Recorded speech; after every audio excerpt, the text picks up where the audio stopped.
Tonight, Chief of Staff fights back after latest corruption perception index revealed how Ghana has made zero progress in 4 years under President Akufo-Addo in a fight against corruption. Records show that governments have since 2017 undertaken some of the boldest initiatives since independence to tackle corruption. We hear from the Ghana Integrity Initiative as they point to the leadership deficit in the fight against corruption. The fight against corruption is about leadership and it's also about the law, when leadership is strong and the laws are allowed to work, we would make the gains we need to.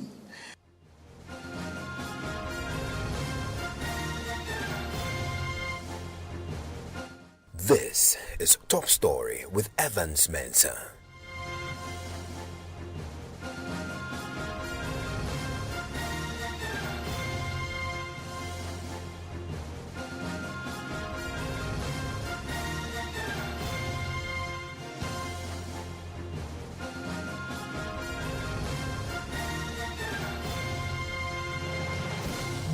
And Top Story is always brought to you by Vodafone. It emerged today that Ghana had made zero progress in its fight against corruption in the last 4 years under President Akufo-Addo. Well, tonight, the Chief of Staff, Mensah and Emefa Apawu, has been fighting back, declaring that under the President's watch, government has implemented the boldest interventions yet in Ghana's history to deal with corruption. The latest corruption perception index revealed that Ghana has stagnated, recording a score of 43 out of 100 in the last 4 years. Now, this year, we ranked 70th out of 180 countries. Mariada, Executive Secretary of the Ghana Integrity Initiative, says it all boils down to leadership. I am confident that each one of us here deserves a shift in this narrative. We do not want to gather to talk about our woes and the inefficacy of our efforts.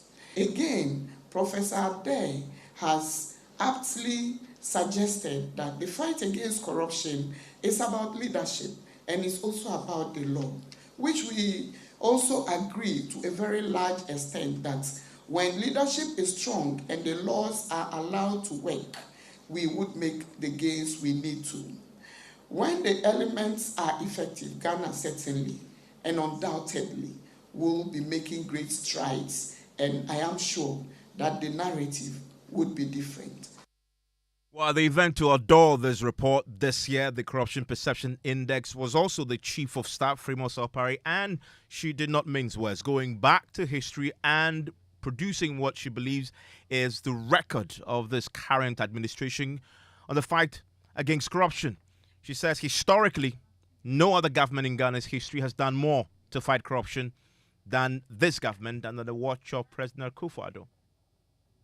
Since the inception of His Excellency President Akufo-Addo's government in 2017, the fight against corruption has seen a tremendous progress through the establishment of systems for deterrence, means of detection, undertaking of smooth investigations, and establishment of a sound vehicle for prosecution and punishment in a fair and just manner. Records show that governments have since 2017 undertaken some of the boldest initiatives since independence to reform the public sector and strengthen the capacity of institutions to tackle corruption. With a clear understanding that corruption thrives in an atmosphere conducive to its concealment and that access to information is critical to the fight against corruption, the government in 2019 ensured the passage of the Right to Information Act 2019, Act 989. And that there is the Chief of Staff. My colleague Kenneth JC returned from that particular event where this was outdoor. Joins me in the studio right now. Kenneth, also present was the special prosecutor.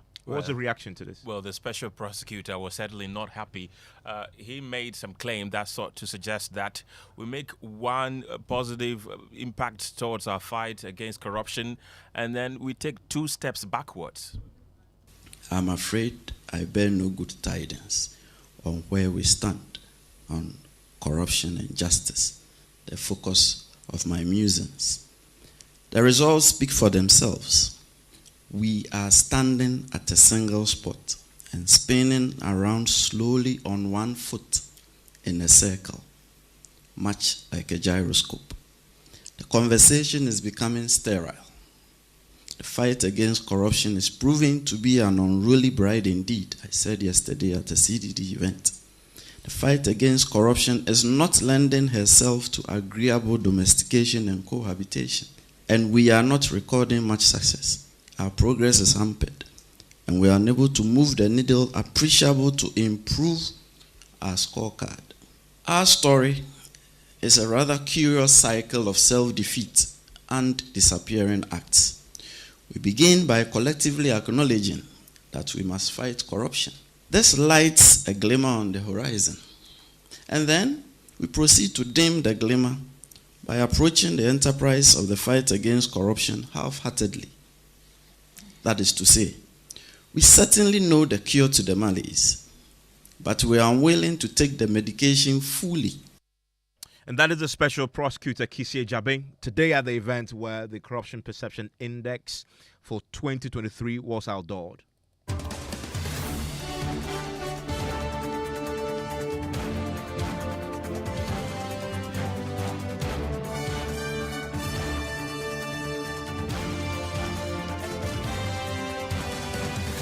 So let's put all this in context, shall we? My colleague Kofi Ajay joins me in the studio, our data analyst with the research desk. And Kofi, we've been looking back, trying to assess what has happened over the years, but also this declaration that we had today from the Chief of Staff. Now, does the available data support the assertion made by the Chief of Staff that they've made the boldest interventions yet in Ghana's history when it comes to the fight against corruption? Well, if they indeed did that, then the Corruption Perception Index should actually reflect this. So we decided to look at the data from 2012. Now, because she's speaking about President Akufo-Addo's administration, let's start from 2016, where they inherited a Corruption Perception Index score of 43. By their first year, which is 2017, they had dropped this index from 43 to 40. Their second year, 2018, they improved from 40 to 41, held this constant up until 2019, and by 2020, when they were ending their first term, the Corruption Perception Index had returned to the 2016 level of 43. So together, if you should net this between 2016 and 2020, there was zero improvement in terms of the fight against corruption, according to the Corruption Perception Index, because you start from 43, you inherit 43, and you end with 43. So if you net this, that gives you 0. Okay. And what insights emerge when comparing Ghana's corruption perception scores during the presidency of former President Mahama with that of the current president, President Akufo-Addo? Well, so let's use the same strategy or methodology to actually do this. So President Mahama inherits a corruption perception index of 45. And by 2013, that was his first year, he had improved this from 45 to 46, adding 1 to it. And by 2014, he had improved it again from 46 to 48. And this is actually our best in a decade, or since we started featuring on the Corruption Perception Index. But by the time he was going out of office in 2016, he had dropped from that 48, which was our best, to now 43. And so, Evans, if you should net this, +1 in 2013, +2 in 2014, -1 2015, -4 in 2016, that gives us a net of -2. And if you're comparing that to this current government in terms of where their best and worst have been. Exactly. So you see that Mahama's best was 48, his worst is 43. Akufo-Addo's worst is 40, his best is 43. Okay. But if you should net this, President Mahama gets -2, and President Akufo-Addo's first term gives you a 0. net. Okay, and Mahama's worst is currently Akufo-Addo's best. Absolutely. Now, there's another trend that we're beginning to see. We need to discuss this a bit more. There seems to be some connection between corruption perception index and the rule of law index. What are we learning here? So we decided to plot the correlation line using the data available by the Ghana Integrity Initiative. So when we did that, we realized that there is a positive correlation between Ghana's corruption perception index and the global rule of law index as well. So whenever our global rule of law index falls, we see the corruption perception index also falling, alongside. The global perception, rule of law has been constant for the past 3 years. It dropped in 2021, 2020, and the same thing is happening in 2020. So we have stagnation at the global rule of law index, which is also reflecting in the corruption perception index, Evans. Kofi, thank you very much for helping us appreciate what has been said today and what has happened when it comes to the corruption perception index launched today by the Ghana Integrity Initiative. I'm delighted to say that I've just been joined by the executive director of the Ghana Integrity Initiative, Mary Ada. Hello, Mary. Thanks for your time here on Top Story. Hello, Ivan. Good evening, and good evening to your listeners. I mean, you were there when you had the chief of staff make that pronouncement, and she says in the last, since this current president was elected, since 2017, they have implemented the boldest interventions yet in Ghana's history when it comes to fighting corruption. This is what you've always done. This is your terrain. Is that true? So, Evans, it's interesting when we hear some of the mentions. Admittedly, we are not saying that the government has not done anything. That would be mischievous, because we are all in this country and we've seen some of the interventions the government has put in place since we took office in 2017. She mentioned some of those. Others dated them because she mentioned NACAP, which was 2015. We did it. It was completed in 2014, and then we started implementation in 2015. This is the 10th year of the NACAP. We are currently evaluating, scheduling an evaluation of the NACAP to assess the success of the indicators that were set, so that we are able to then look forward to see what else this country does. And so this is the year we are seeing another NACAP as well. So that predates the government. She mentioned RCI. Yes. She mentioned the Office of the Special Prosecutor.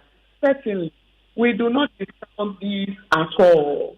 She also mentioned that in 2017, they gave a lot of resources to the Independent Anti-Corruption Agency.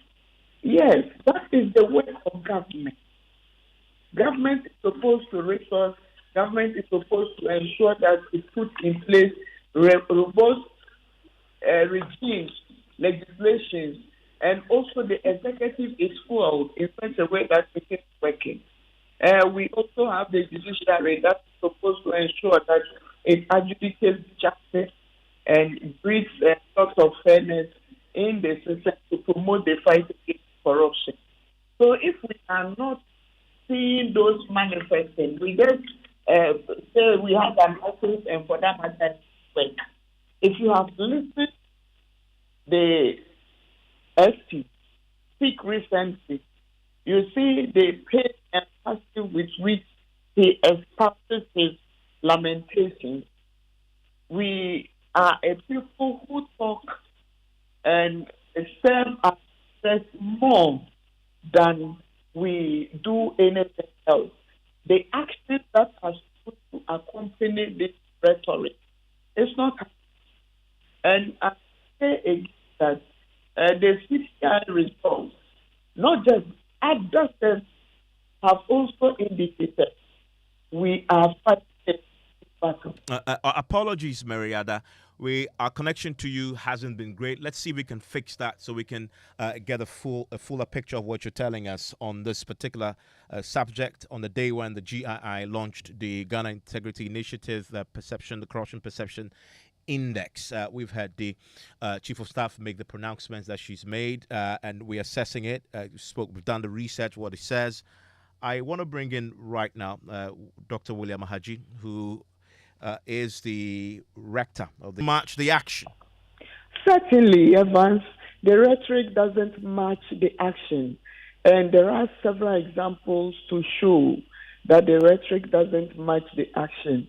We have seen in this country where the president has confidently declared some people as persons of integrity when their issues came up. We've been in this country where a lot of pressure has been brought to bear on certain individuals who were appointed and they left office. And currently we are also experiencing same with a special prosecutor who is telling all of us that there is pressure on him. And not just from government, but from all of us, trying to do the wrong things. And so, if you put in place laws, let me add that laws which would suffice in some jurisdictions to fight corruption, but in ours, you would realize that the special prosecutor begins an investigation, and at some point, either he goes to court and is thrown out for lack of evidence, or he decided in the recent case to refer to Yoko because money laundering is an activity Yoko has a mandate to investigate. So it's not just about putting in place the needed logistics, which I even would also counter because you go to some of these offices, the district offices of strikes, district offices of some of the institutions we are talking about, and they are sorry side. They are not resourced. They do not have budgets to work. And so fighting corruption becomes a difficult endeavor. And then the people who are there are also afraid. Today we heard that sometimes you start an investigation, you have calls that this person belongs to green, this person belongs to yellow, and so let them go.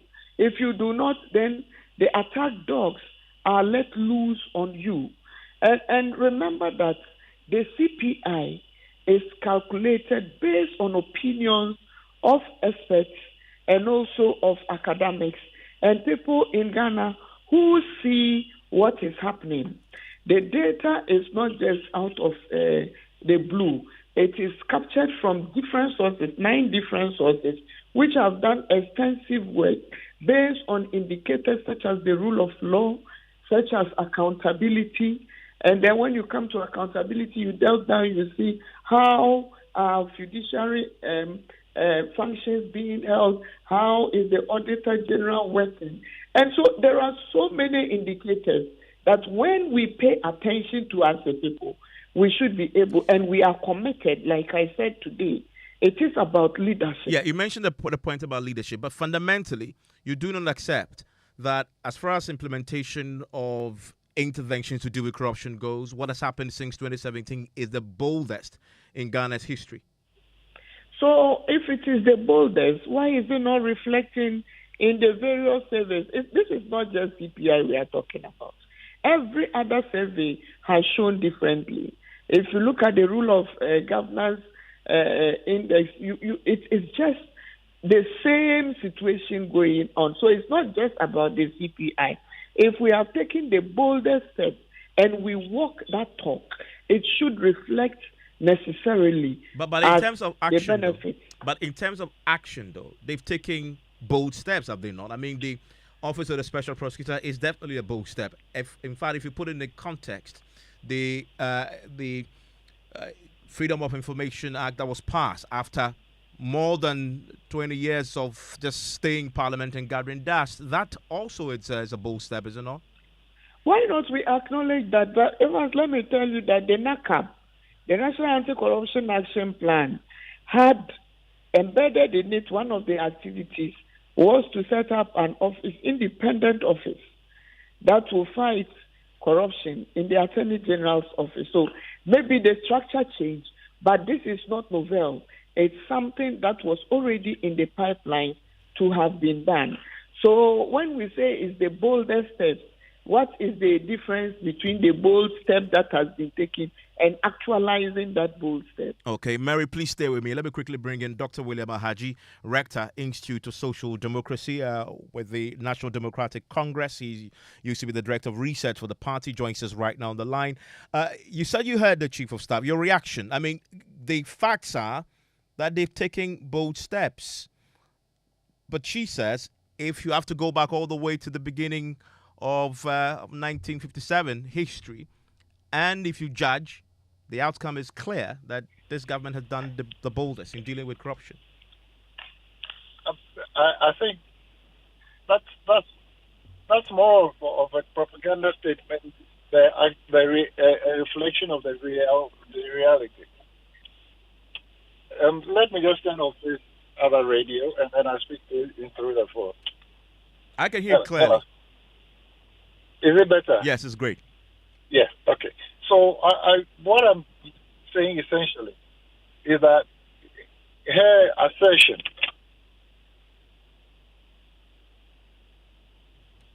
Hello, Dr. Haji.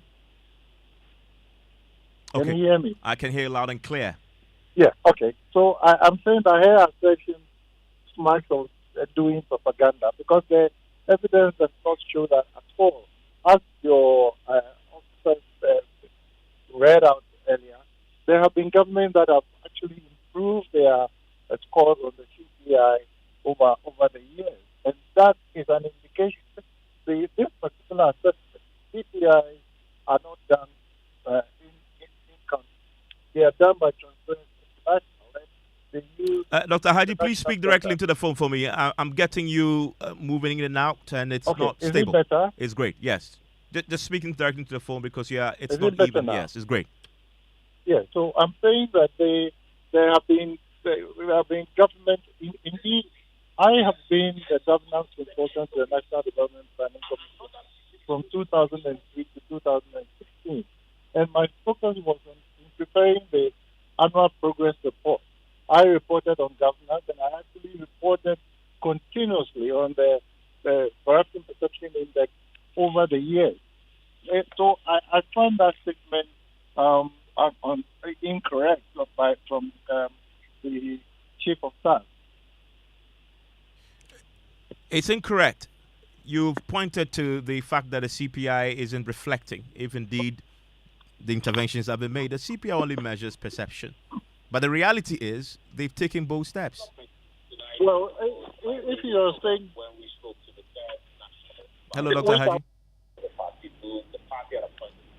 Okay, we're having a challenge with Dr. Haji there. But also today, we've been listening to the Deputy Attorney General, who has been addressing a very fundamental point about resourcing state institutions equipped with the mandate to fight corruption. He says it's really not about lack of resources. It's really about the will of the institutions to execute their task, even when resources are scarce. I do not think there is anything, because after all, we have limited resources.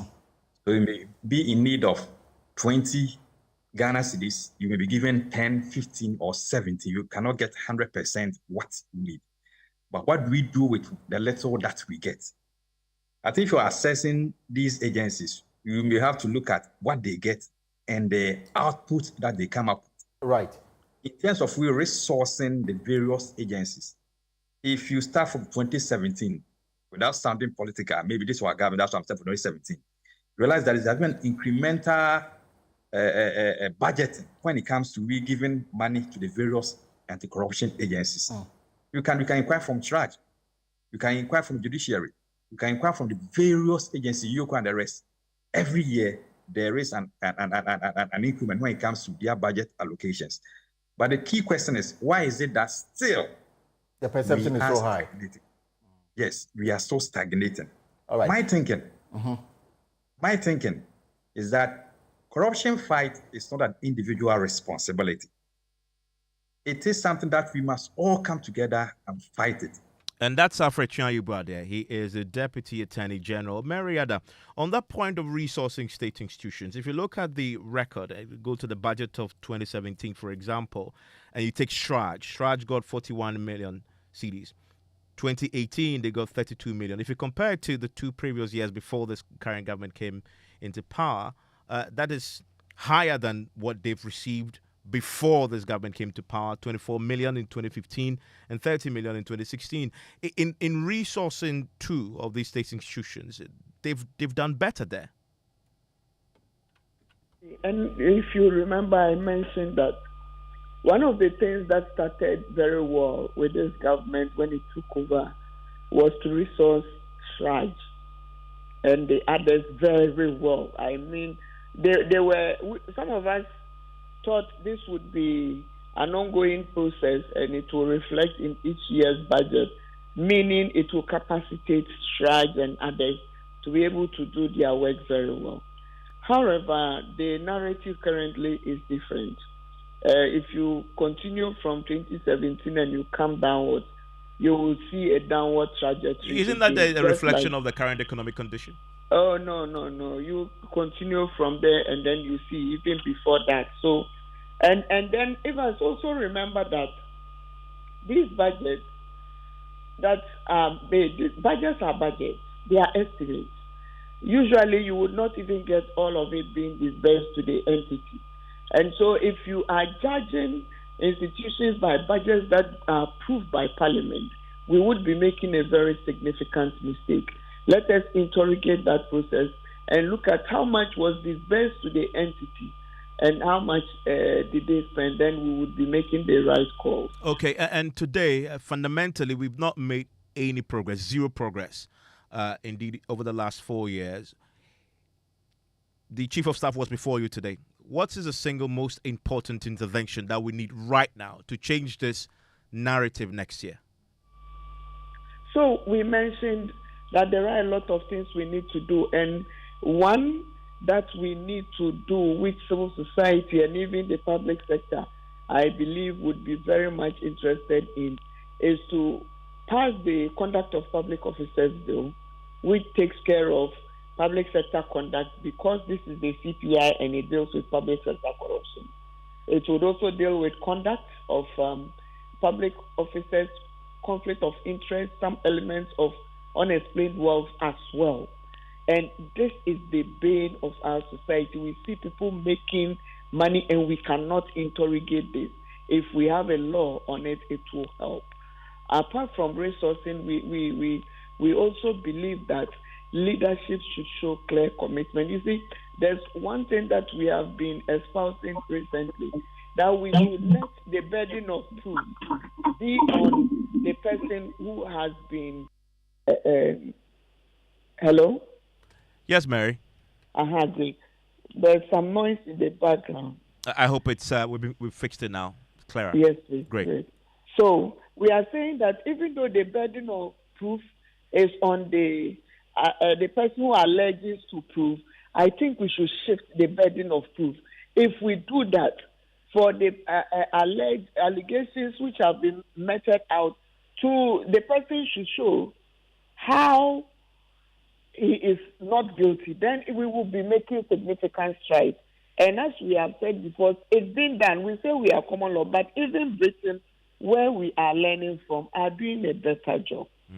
And finally, I believe the president, the onus lies on him, not to just say I'm resourcing, but to also make some very strict calls. If we see what is happening currently during the electioneering processes for people to go to Parliament, some of the things that are happening are not happening on their blind side. Their parties are involved. We should begin to see sanctions. These are some of the indicators that do not paint us in a good light, and they affect us in the various surveys as well. Mary, thank you very much. And Mary is the Executive Director of the Ghana Integrity Initiative. And we've been talking about the Corruption Perception Index. What is your own take on that? 055-11-11997, Newsnight, in a minute. Breaking news. Vodafone Ghana is becoming Telecel. Stay tuned.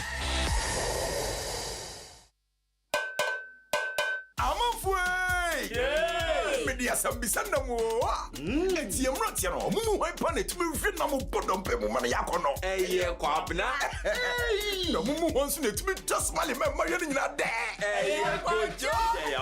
En kro, kobre tumi hwe na bodom pe mo sense wo yusu accident eba. Ayede yan ban ne do braye. Wo sie ti na mo ho ban na sem ma na ho de ne. Sa, ani na kudwo nso yusu accident chako. Na no ne de e ma wo se wo ye kregen fita. Na watimi asiri bedwo ma na feel you. ey kojo. Sa, Yeah. Pepsodent Heba and a Pepsodent Taco. Afedie. ya kono natural. FDIJ Twedian Katoyatu.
In the next 60 minutes here on Newsnight, special prosecutor wants his office included as a member on the Judicial Council as he makes a strong case for the OSP to be entrenched in the Constitution, similar to the Attorney General's office.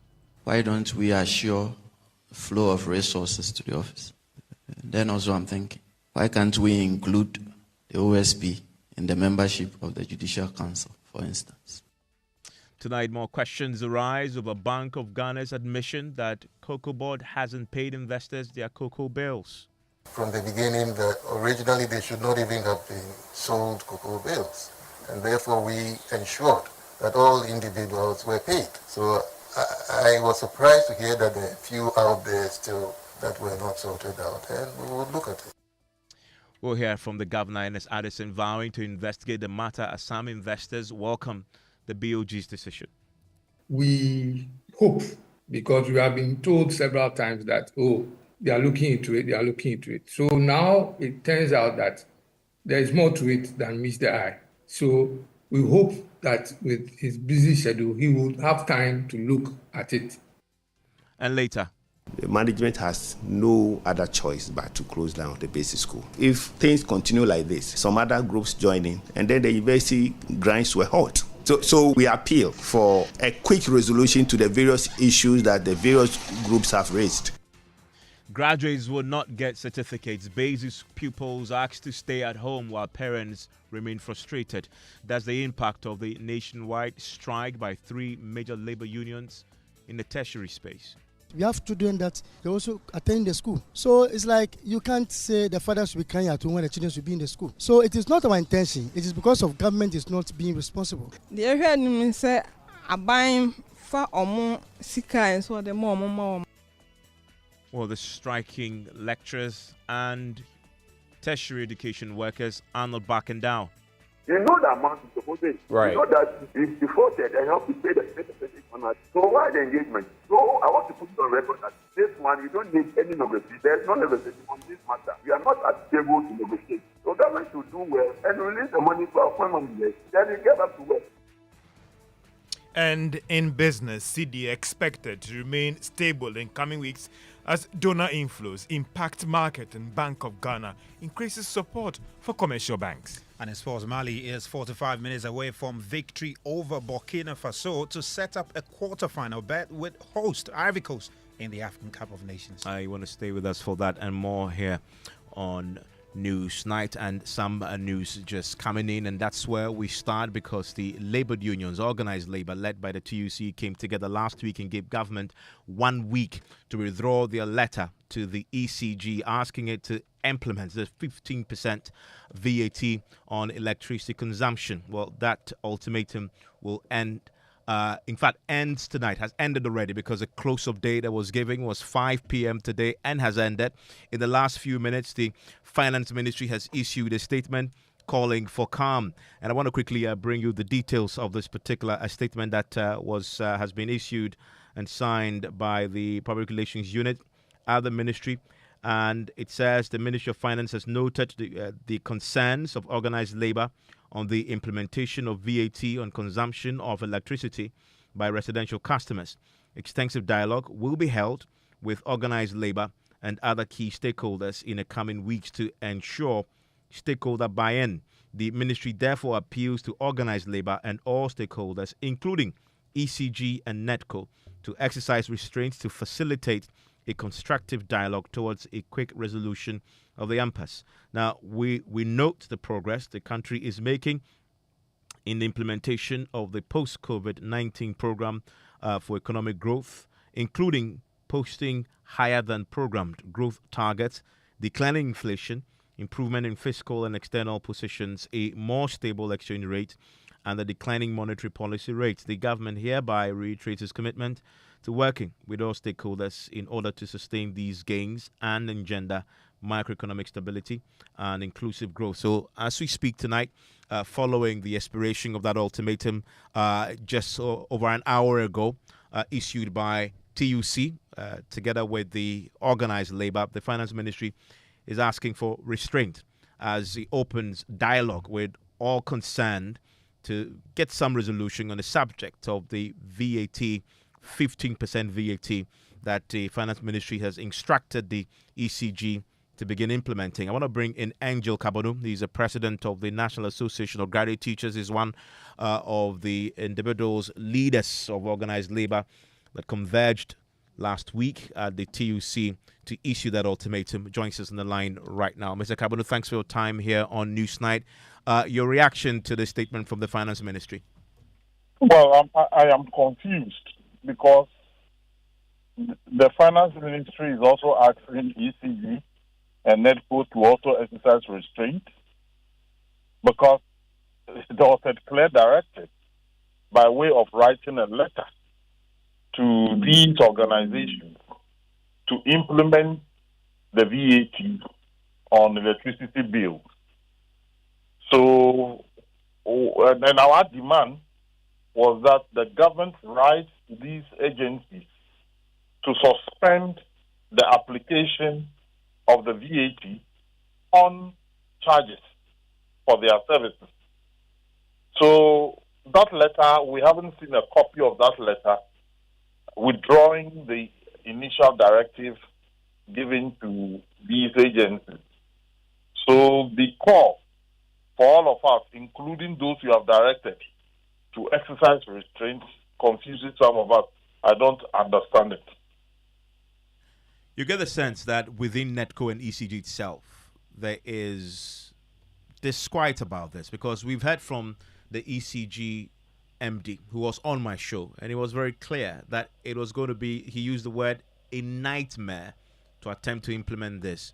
That gives you a sense that if at the very top of the organization, the MD is saying it's going to be a nightmare, it's going to be very, very difficult to do this. This definitely may appear to have trickled down, and it's possibly informing the Finance Ministry's decision to also direct an appeal to workers of ECG and NETCO to calm down, because he has agitated as yourself. And also remember that ECG workers are also part of organized labor. Yes, the workers are part of organized labor, but the organization is not part of organized labor. The chief executive of ECG takes directly from his appointing of authority, and that appointing authority is the president. Now, the difficulties that they are having in applying the charges does not effectively obviate the directive given to them to charge. So, for example, if by March they are able to get their act together and the ministry fails to withdraw the letter, it means that they can take retrospective charges. And that is easy because the records are there. So that does not address the concern of organized labor. The concern of organized labor is that the principle of charging VAT on the electricity bill is inimical to our survival as consumers of social services such as electricity, and that we are calling on government to withdraw it without condition. That is what the call we make.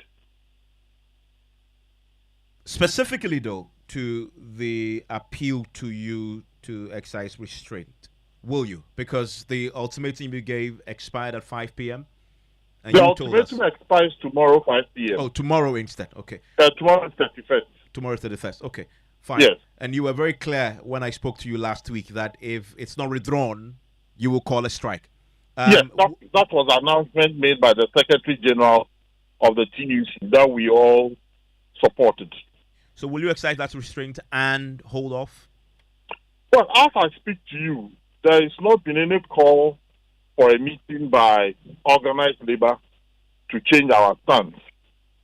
So until such a time that there is a call by organized labor to change our stance, the position that we announced last week holds. You asked for withdrawal of the initial letter. Have you received any information on that?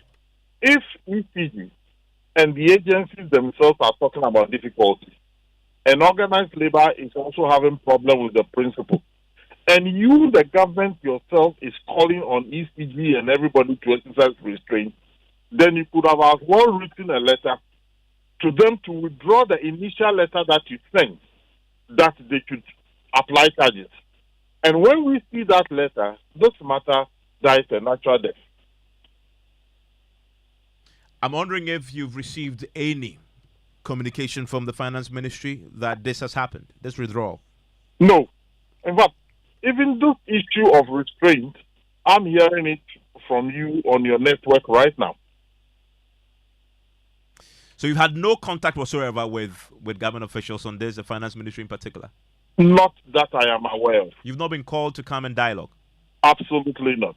So when you hear in this statement that just been issued that they're going to start a comprehensive dialogue, a constructive dialogue with you, what do you say to it? You see, when we talk about dialogue, it means we are going to negotiate something in the light of what was given to the ECG and the agencies in charge. But we are against the principle in totality. So I don't even know what we are going to dialogue. Are we going to dialogue to reduce the percentage, or we are going to dialogue to change the name of the tax? I don't know. You see, when you listen to the statement read by the Secretary General, the workers are saying that we have been overburdened with numerous taxes, that it's putting so much pressure on us and rendering whatever salary increase made by government and null and void.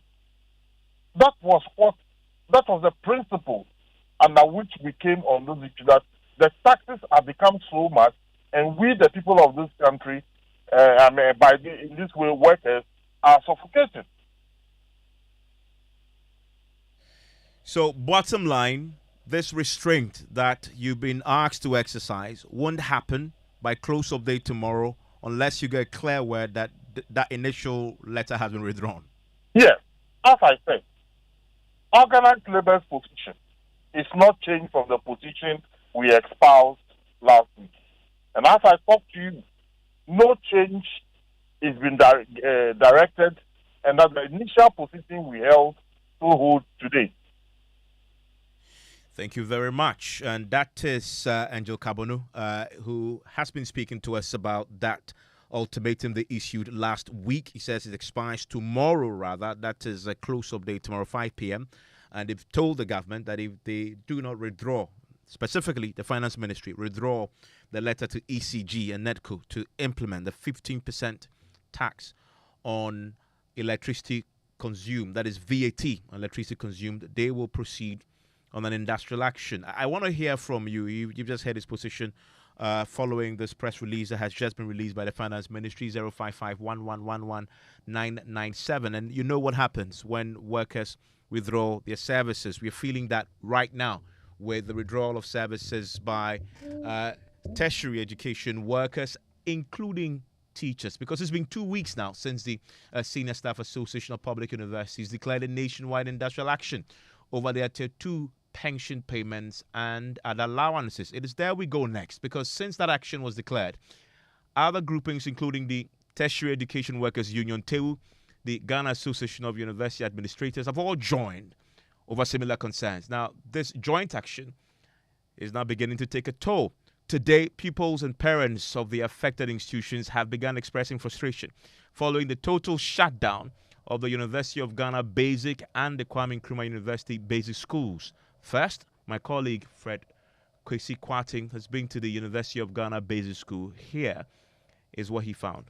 It's a normal school day where pupils are expected to be in the classroom for teaching and learning to take place. But the University of Ghana Basic School, the campus is virtually empty. This is because of the industrial action by the Senior Staff Association of Ghana. The pupils have been caught in the crossfire between government and the Senior Staff Association of Ghana, who are demanding for government to better their conditions of service. We are here on campus, specifically at the University of Ghana Basic School, to assess the impact of this industrial action on academic work at the Basic School. I have with me here the Vice Chairman of TEU, UG Campus, to tell us why this strike action is impacting activities on the Basic School. Sir, good afternoon. Good afternoon. Why is your strike action impacting the University of Ghana Basic School? As you can see, the place is empty. And why it's affecting Basic School? Because in the university here, we have teachers who belong to the various unions. We have teachers who belong to TEU. We have teachers who belong to Senior Staff Association. We have teachers who belong to FUSA, that's the Federation of University Senior Staff Associations. So these are categories of staffs and teachers who belong to the various unions. How many of the staff at the Basic School belong to these unions? I can say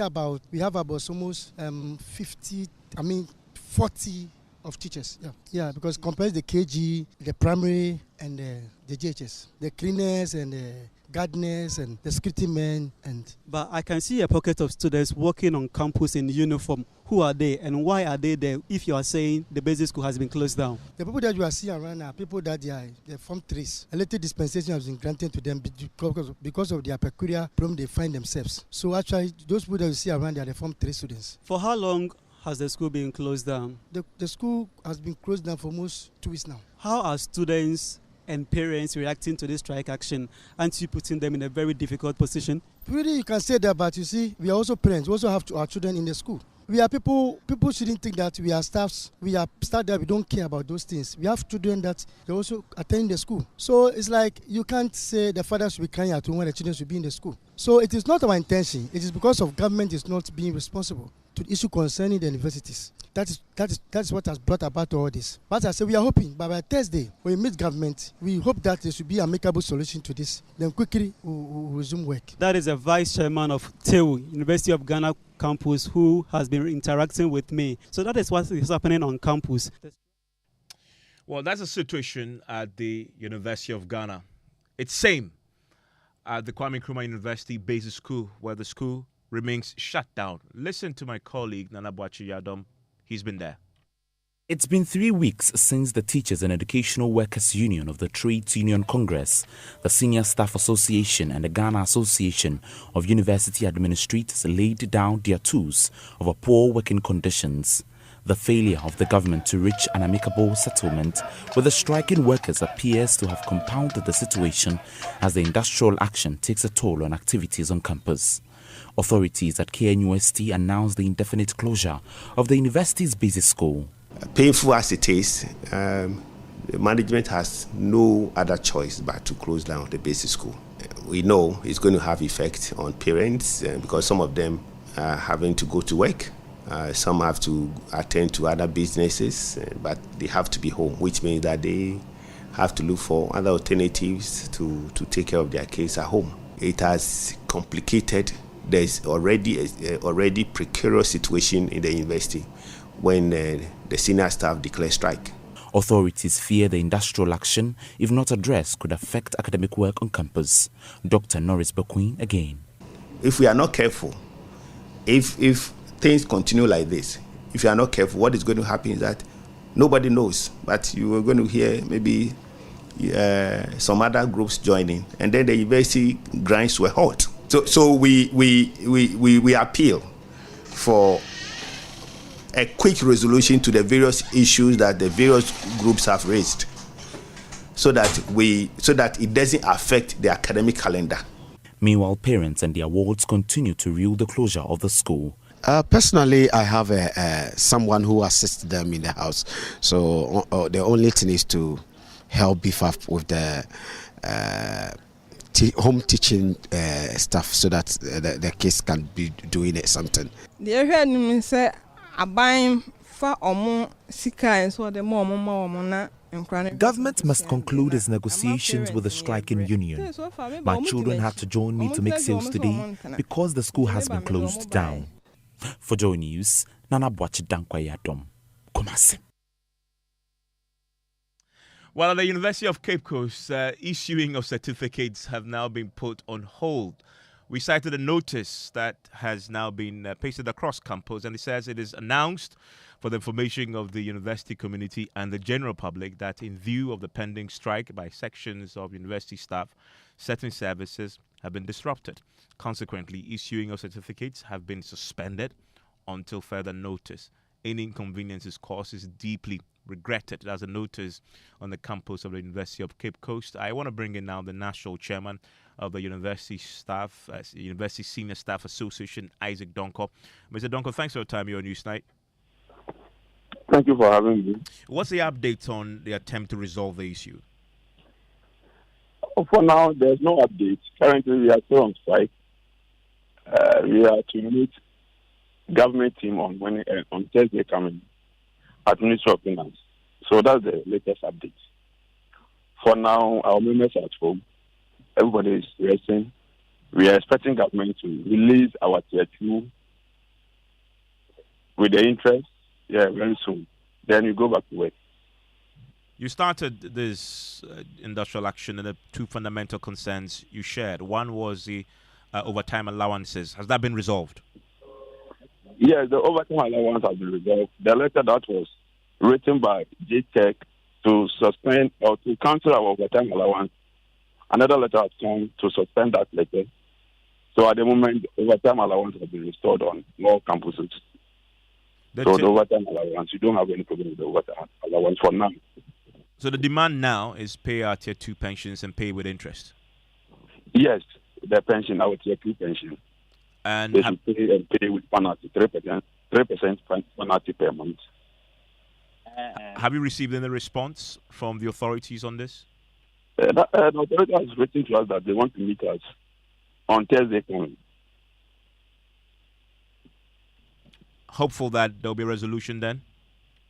We hope and pray that when you get there, the money will be ready, because we are expecting nothing less than the money and 8 penalty. Because this one, you don't need to negotiate with anybody. You've deducted the money from our salary, and we are expecting you to remit our farm managers. So anything apart from giving the money to the farm managers, we will never entertain it. In the meantime, though, as you've heard, schools have now been shut down as a result of this. Kids are home. Come again? In the meantime, as you've just heard, schools have been shut down. Kids are home. What would it take to resolve this, at least whilst you go into the meeting on Thursday? You're holding a gun to the head whilst, the negotiations are happening. Isn't that fair labor practice to call off the strike at least while you negotiate? Yeah, if we're talking about fairness, then the same question should go to government. The pension law, the Pensions Act says that deduct 5% from each worker's salary. That one you comply and deduct. The same act will say that after deduction, give the money to the fund managers for them to invest, trade the money so that workers, when they are retiring, they can go home with a very nice package as their pension lump sum. This one, you deduct the money, then you keep it. Why are you keeping the money? Can you invest the money on our behalf? Are you our fund manager?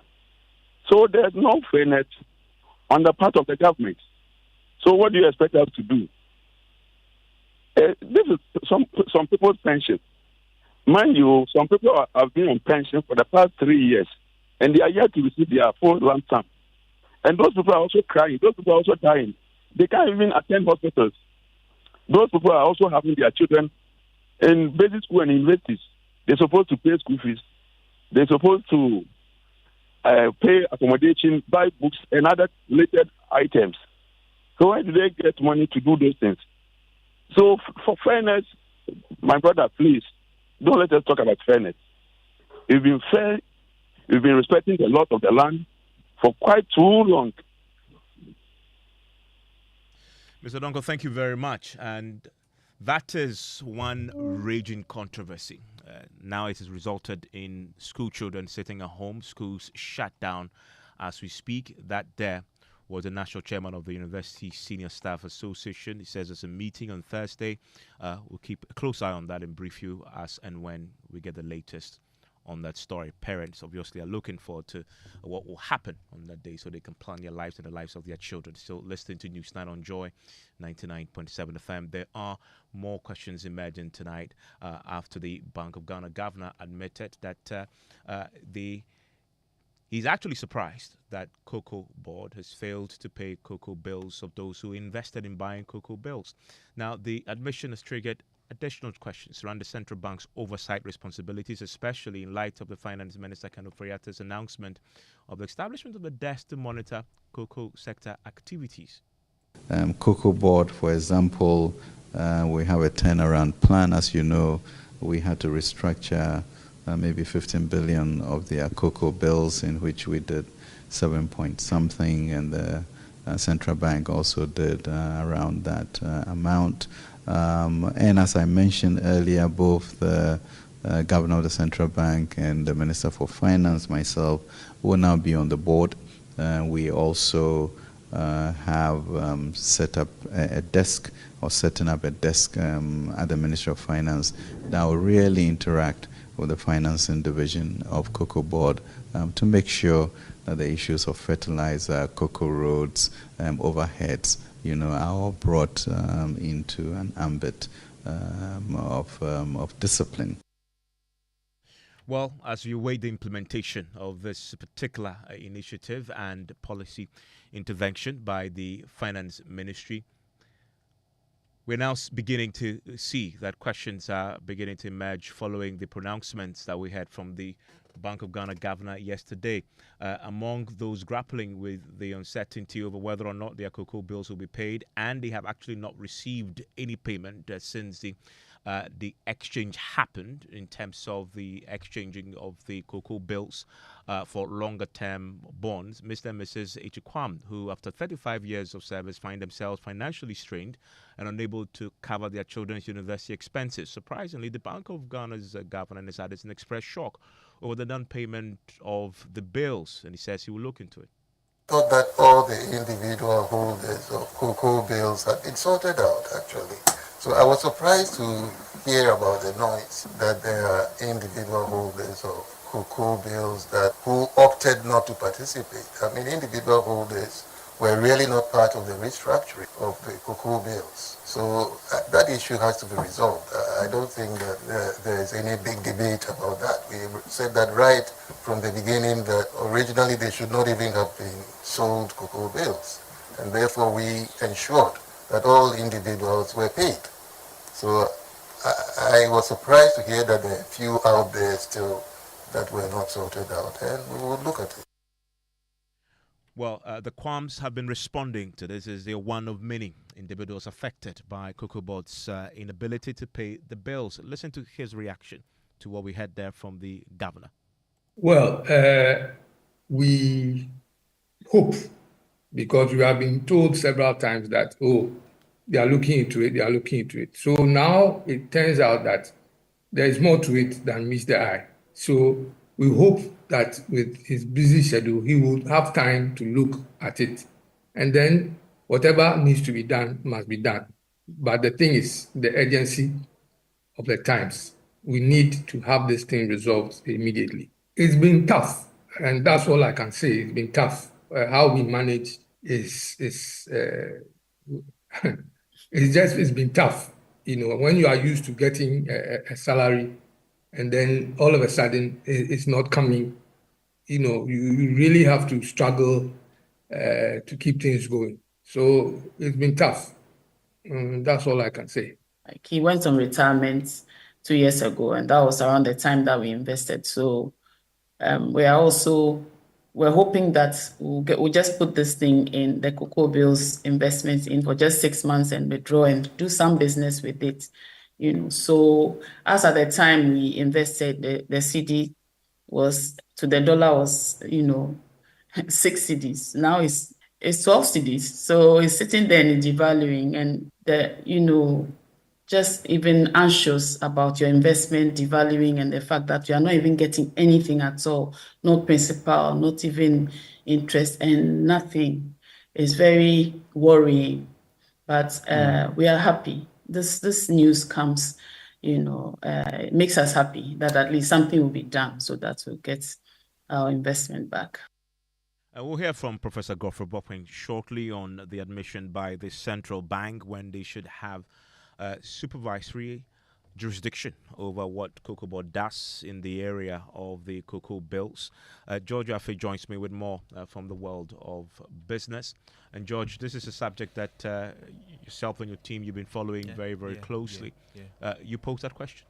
No, it was done by other colleague. But of course, as we know, you again reported last year when the finance ministry made the point that they were going to reactivate this intervention where not only himself but the central bank will have a seat on the Cocoa Board board.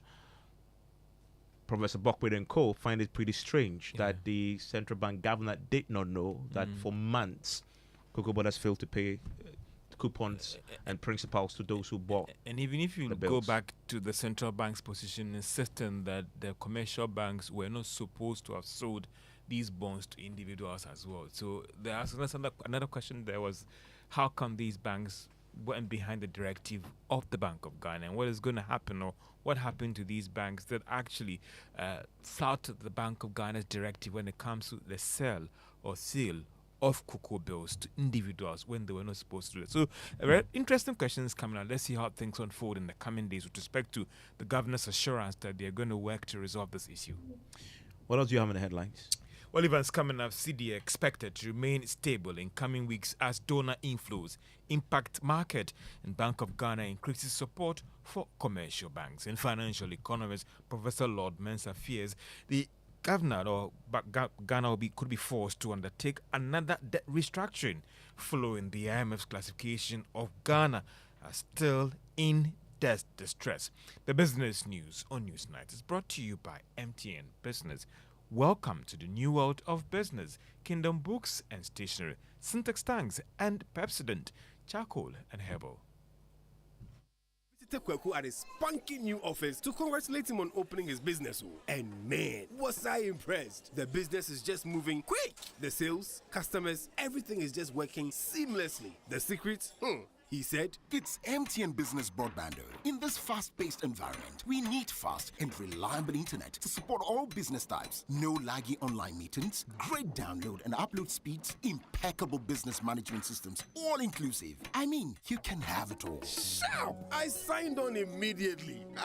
To enable your business stay ahead and stay connected, make sure you're signed on to the best internet made just for businesses. MTN Business Broadband. Sign up today on broadband.mtn.com.gh and manage your account on my MTN app. Call 0244 308 111 for more information.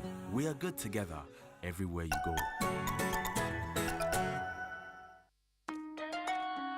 Son, we are so proud of you for setting up this hospital. I really love those hospital beds and waiting chairs. By the way, did you import them? No, Dad, I didn't. I actually got them from Kingdom Books and Stationery right here in Ghana. Wow. We also bought our office supplies, safes, executive desks and chairs from Kingdom, and they gave us expert advice on how to set up our office. Guys, that makes 3 of us. I also got our sofa and bedroom sets, plus our dining hall furniture for our new home from Kingdom. Wow, Mom, that makes 4 of us. I usually get my stationery items from Kingdom, and my teacher also mentioned that our classroom furniture was provided by Kingdom. So there you have it. Whenever you're thinking about setting up an office or acquiring furniture for your home, etc., Kingdom Books and Stationery should be your first point of call. With over 40 years experience in the industry, we stock and supply a wide variety of globally sourced office and home furniture, stationery and equipment. Visit our head office, Osu Akwaje, or our office near the Osu Stadium. We're also in Tema Community 1, opposite Olam SHS, Kumasi KNUST campus, UCC BC Cape Coast, and now at the Marina Mall, Airport City. Or call us 0302 764101, 764209, or 762792. Visit our website www.kingdomgh.com.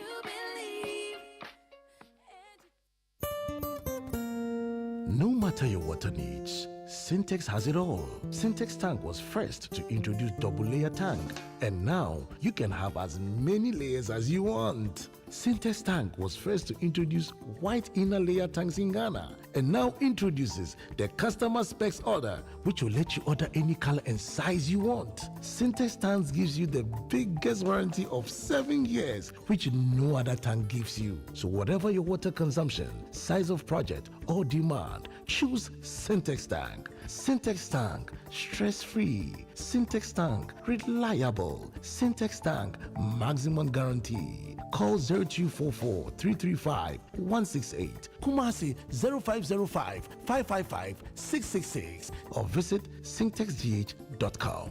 Syntex Tank, a strong, a tough. It's a century of safeguarding dreams with Enterprise Insurance.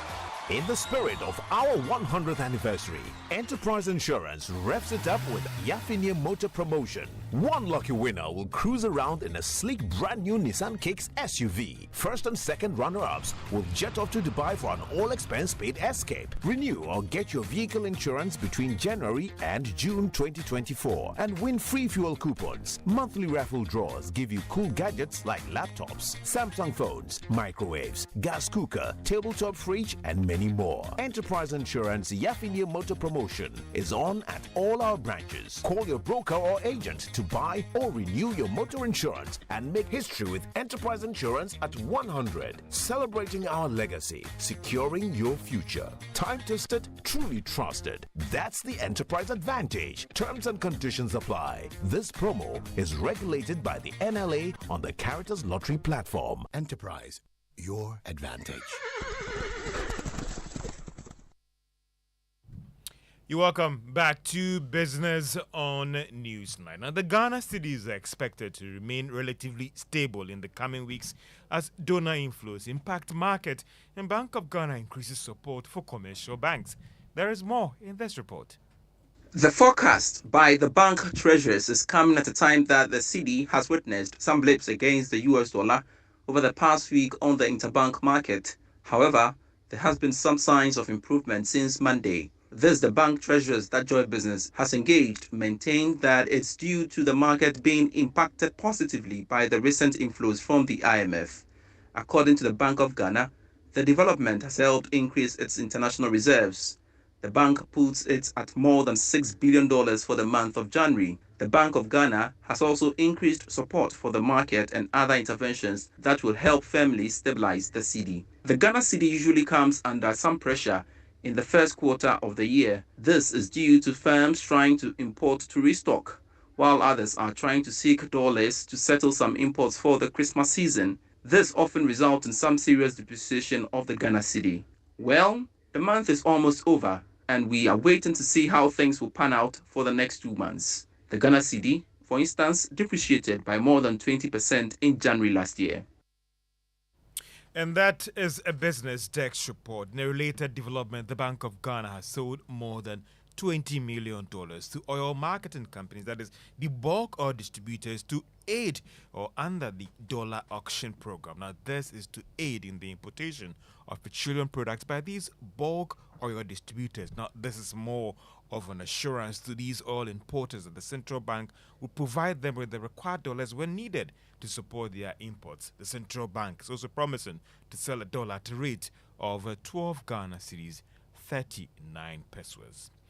Now, Finance Minister Ken Ofori-Atta has justified the recent tax measures introduced. The president last month signed into law 7 taxes that are among them is the VAT on non-life insurance products and VAT on electricity. The Finance Minister argued that there is a need for some common ground when it comes to raising the required revenue to finance expenditure. Supremacy of inflation as we move forward. The central bank clear on moving us towards 8 plus or minus 2, target 15, and we'll stick to it. Been having to take very difficult decisions, bold decisions, but nonetheless stick to it. And I think the evidence is clear for all of us. So for me, we can't be timid about the way forward. Taxes are difficult for everybody, but that's what helps with the stability. And I think once we begin to speak one language, the resilience is clear, we should be able to do it.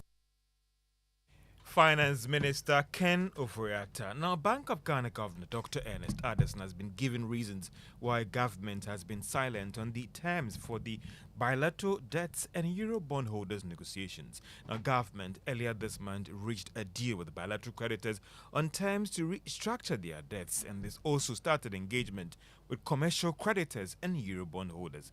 However, the Finance Ministry has been silent on the terms to reach a deal with these creditors. Governor of the Bank of Ghana, Dr. Ernest Addison, says details will be announced soon. We are now going to begin the negotiations with the bondholders. There are issues of comparability of treatment and all of that. So I'm sure at the appropriate time when the negotiations with the bondholders have advanced, I think you would have the opportunity to see the terms of the agreement that was reached by the OCC. Bank of Ghana Governor Dr. Ernest Addison. Now, financial economist Professor Lord Mensah is worried that the government could be forced to undertake another debt restructuring. It's coming after the IMF in this staff report classified Ghana as a debt-distressed country. Now, this is despite making some significant progress on restructuring of its domestic debt, as it also works to deal with that of the external creditors as well. Professor Lord Mensah tells Joy Business government may be pushed hard on the Eurobond debt negotiations and bilateral creditors to make some progress in the space. Break down our external debt. You'll get to know that the commercial debt carries the bigger chunk of the entire external debt. So if you have negotiated 4.3% of your external debt, whilst you still have about 2%, to be negotiated with, which at the end of the day, we see more difficulty because of the stature of the commercial bonds, which the Eurobond carries larger part of it. I mean, it is something that everybody will say we're not out of the woods yet. IMF, I would say that they've been a bit diplomatic with us, because if you want a country to get in that sustainable path, before you start releasing funds to them, I don't think Ghana has done much in terms of debt sustainability. The financial economist Professor Lord Mensah to the stock market. If you had invested on the Ghana Stock Exchange from the beginning of this month, you might have made more than 1% to 10. Now, this is striking an average on investment made so far on the local bears. And that's all for Business on Newsnight. Back to you, Evans. And Joe, thank you very, very much. I want to share with the rest of the world a few of your messages on our WhatsApp console now. Nana on the Spinkters Road says the corruption figures are clear. Whatever the CSOs said doesn't change in the figures. Even lay citizens are aware of the extent of corruption under the current government. Whatever they claimed to have put in place hasn't worked. William Ngomwa says, I think everybody, including the media and members of the various security services who are workers, should join the workers in their strike, as they will also feel the pinch of this wickedness, he says, and he's referring to the 15% VAT on electricity, which is now a subject of some controversy. Nana Kwame Boateng says government should simply withdraw, and he uses a pretty strong word there, the tax on electricity. We are not going to pay, and I urge the labor unions to be firm in their demand, he says. And this one from Comrade Issa in Boko. I strongly support the labor union's decision to embark on a strike. He says if the Akufo-Addo government refused to withdraw the killer 15% VAT on electricity. A few of your comments there on our WhatsApp console. Well, tonight, the special prosecutor, Kise Jabeng, is proposing the inclusion of his office on the Judicial Council. Among a raft of suggestions he believes will strengthen his outfit's fight against corruption. Now, speaking at the roundtable discussion on corruption organized by the Center for Democratic Development, he suggested that aside from the state expanding the scope of his powers, his office must be entrenched in the Constitution, similar to the Attorney General's office. What can be done to strengthen the OSP? Okay, why don't we start by entrenching it? Why don't we write it into the Constitution? Why don't we enlarge its powers? Why don't we insulate it from political marginalization? Why don't we insulate it from reprisals? Why don't we assure the flow of resources to the office? Then also I'm thinking, why can't we include the OSP in the membership of the Judicial Council, for instance? These will let it sit firmly in our estimation. He also called on the public to protect his office against individuals seeking to dismantle the 6-year-old entity. Not infrequently, we hear calls, a lot of the time from very high places, that the OSP should be scrapped, and that serves no useful purpose.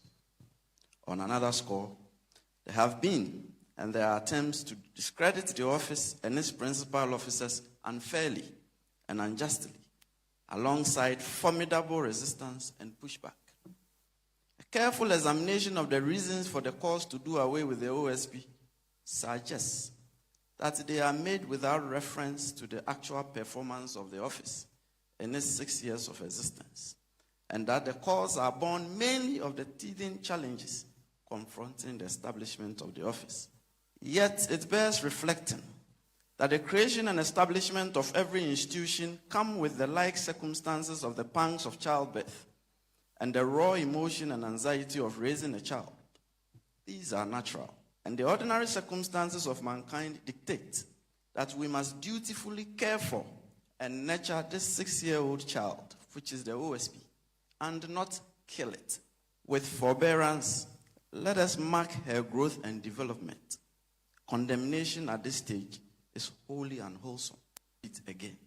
The situation in Ghana now, from our scorecard, is this: we must fight corruption, but we must not fight it. Let's bring in Inusa Fuseni. He is former Member of Parliament for Tamale Central. He is also one who was very, very active in the crafting of the OSP Act. He was a former ranking on the Constitutional, Legal and Parliamentary Affairs Committee that worked on the Act itself and joins us right now. Mr. Fuseni, thanks for your time here on Newsnight. Having me. Let's start off with the first suggestion that the Special Prosecutor makes. He wants the office represented on the Judicial Council. To what purpose? So that he can influence the judges? Well, it insulates him, he says. He says what? It insulates him. Just like the judges are insulated. He's insulated already from political interference. He's given financial independence. He doesn't need the Attorney General to sign for the release of his monies. He has operational independence. He doesn't need a fiat of the Attorney General to initiate an action dealing with investigations of corruption. His mandate. We don't think that there is any. I sitting from afar and watching the Special Prosecutor, unless of course it's not telling us the whole story. But when we're crafting the legislation, we were mindful of the fact that you needed to insulate the office, and we took steps to do that in the law. He also says the office must be entrenched in the Constitution, similar to what you have with the Attorney General's office. Well, you can't entrench all institutions in the Constitution, can you? Well, but this is a special vehicle designed to deal with corruption. One of the biggest challenges we're facing in this country. Why not? So the special vehicle came about as a result of the inability of the Attorney General and Minister of Justice to prosecute corruption and corruption-related offences. So we needed an act of parliament to be able to establish an office that will deal with the canker of corruption. Because we realized that the Article 88 vested exclusive prosecutorial powers in the Attorney General.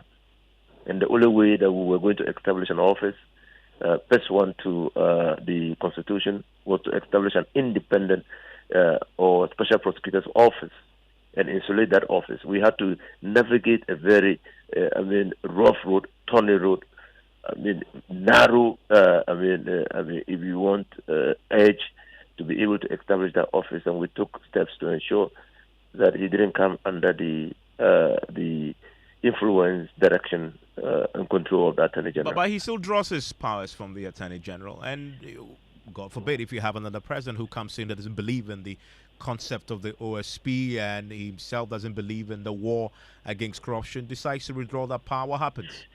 Well, he doesn't draw his power from the Attorney General. He shares some of the Attorney General's powers. He doesn't want to share. He wants to have his own constitutional provision that puts him in there. So we say that, well, demonstrate that you can work even in this limited, narrow scope that you have been given. Demonstrate that.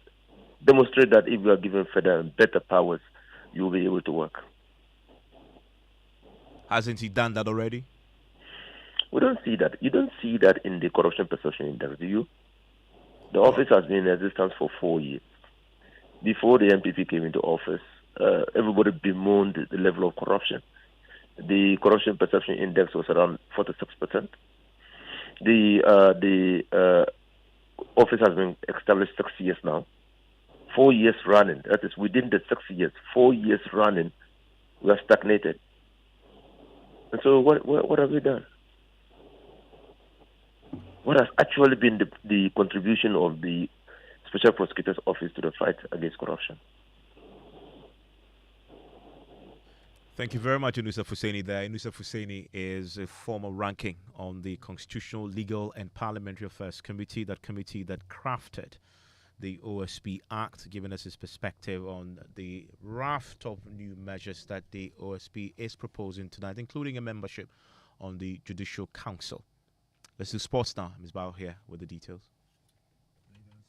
The African Cup of Nations is underway in round of 16, and it's Mali versus Burkina Faso, which is currently underway. And Mali, as at the time coming to the studio, were leading by 2-1 against Burkina Faso. And just a few minutes to the end of the game, they're able to hold on. Then they'll be qualifying to the quarterfinals for the first time since 2013. And will be facing host Ivory Coast, who surprisingly defeated Senegal yesterday in the round of 16. So we are likely to see a Mali versus Ivory Coast in the quarterfinals over there. And later at 8 p.m. is a big one between Morocco and South Africa.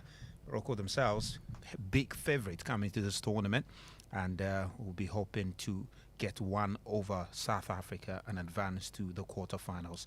So if the Mali and Burkina Faso results remain 2-1, even this is what has happened.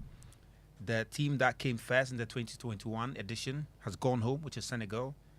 The second place team has gone home, which is Egypt. The third place team, Cameroon, gone home. And the fourth place team, Burkina Faso, all gone home. So this year's edition is proving to be an interesting one. Well, yesterday we reported that Kujito Ablakwa did review some $8.5 million was budgeted for the AFCON. And member of the Executive Council of the Ghana Football Association, Mr. Nana Odro Safo, has been responding to Kujito Ablakwa, describing what he's been doing as cheap politics and insisting that it was even under the NDC that much more expensive budget was prepared for the AFCON. Until nobody goes into AFCON for prize money, you participate to win lorries. You win it 4 times, you win it 8 times, you win it 7 times. That is a priority. On concentrating, you won't shaman, won't pass the bills, and I young corner, small cheap politics on football. Say, a government, why you there? Australia's budget for AFCON, Mayor NDC. That's an Odrosa for there, just criticizing the work of Kujito Ablakwa over there. Well, that's what we have for you for sports. We wait to see if the Ministry of Youth and Sports will eventually disclose to the public the real amount of money that was spent on the Black Stars and the other activities at the AFCON, despite the team exiting the group stage. We are waiting for that, Evans. Isabel, thank you very much. And let's stay on the theme of corruption, shall we? Because today we also heard from the Executive Director of the Economic and Organized Crimes Office, Mame Yatewa Dankwa, and she's been complaining and admitting her own frustration with the lack of evidence to prosecute the many issues that come before her. Evidence gathering is one of the challenges that we face. You have a lot of people making wild allegations, but when it comes to supporting the allegation with evidence, you won't even hear from them again.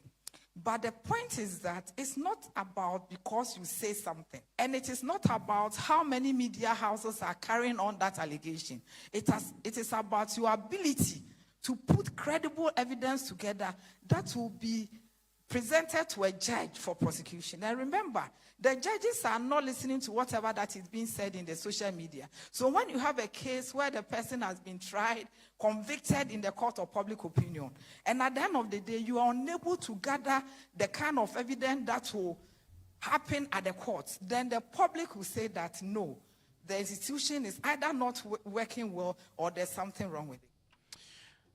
I want to bring in lawyer Augustine Obo. He is criminal law practitioner, also a former prosecutor. Joins us on the line right now. Mr. Obo, thanks for your time here on Newsnight. Why is it so difficult to fight corruption and win cases in court? Is it all down to the lack of evidence, as we just heard there from the Yoko boss? Hello, good evening. And good evening to your listeners. I can hardly hear you. Mine is very faint. Can you hear me now? It's better. Okay, I'm just curious. I mean, the OSP himself has been complaining recently, and then now we're hearing from the Yoko boss herself. It appears as a challenge to successfully prosecute corruption cases in this country. You can count on your fingers how many successful corruption cases, how many corruption cases have successfully been prosecuted. Why is it so difficult? Is it purely down to the lack of evidence? I do not believe so. The evidence is there, but it's about the incompetence of the people who are supposed to do it, who are supposed to do the prosecution.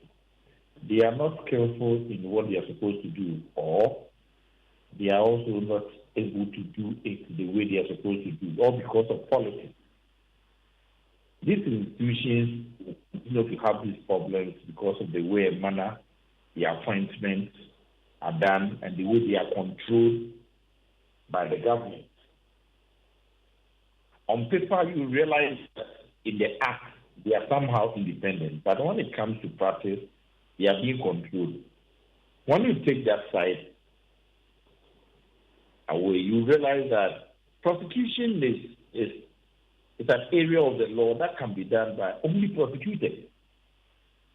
And I remember before we created those, especially the Office of the Special Prosecutor, I remember I was then a state attorney. We were citing that they should rather take the Attorney General away, and the Attorney General's office away from prosecution. Prosecution can be done, or corruption cases or corruption-related cases can be prosecuted properly by the prosecutor.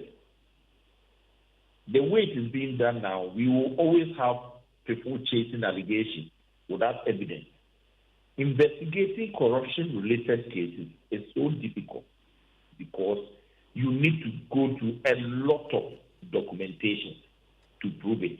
It is not something that you can say that somebody has stolen money and then that's the end. No, you need to build the docket. And that will take a longer time if you do not have the requisite people prosecuting cases. So it's also down to, from what you're saying, down to the quality of people prosecuting. Yes, I agree with you. Because even policemen prosecute corruption cases. If you allow them, they can prosecute. Because they have been trained. The cases that the police people prosecute, they have been trained. It's because of training. So when you train them, they can prosecute. But the difficulty is the power of the government to influence corruption-related cases. So two things: quality of the people prosecuting, and then the influence of politics. What I'm saying is that police people prosecute cases because they have been trained. And the cases that they prosecute, because they do not have political influence, they prosecute them successfully. So if you take the political influence away, you have a much more successful prosecution of corruption cases. Yes, we can. If you take political influence from it, they can be prosecuted. Okay. We have to call spade a spade. We have to amend this constitution and then take the Attorney General from this job. Okay. Lawyer Gassingobo, thank you very much. He's a criminal law practitioner and a former prosecutor. Worked in the AG's office and sharing his thoughts with us on this very interesting subject that we'll keep a close eye on. Let's continue the conversation. I see many of you still chatting on this on our social media platforms, also on our WhatsApp console. Let's continue the conversations. There are details of all the stories you've had here on myjoyonline.com and across our social media platforms on Facebook, YouTube, and more. And guess who is joining us talking about the geek and tech world? Hello, Peps. Good evening. Good evening. How are you? I'm good. Yourself? I'm great. What's happening tonight? We want to help people optimize their LinkedIn profile. A lot of people have LinkedIn profiles, but some of them are not really using it well. So we want to teach them how they can actually optimize it for job hunting, and who knows. Oh, this is one I need to listen to because I know colleagues who got jobs through LinkedIn. It's actually very effective, but you must know how to use it. Definitely, and that's why we're here tonight. Okay. You want to join Peps and the team on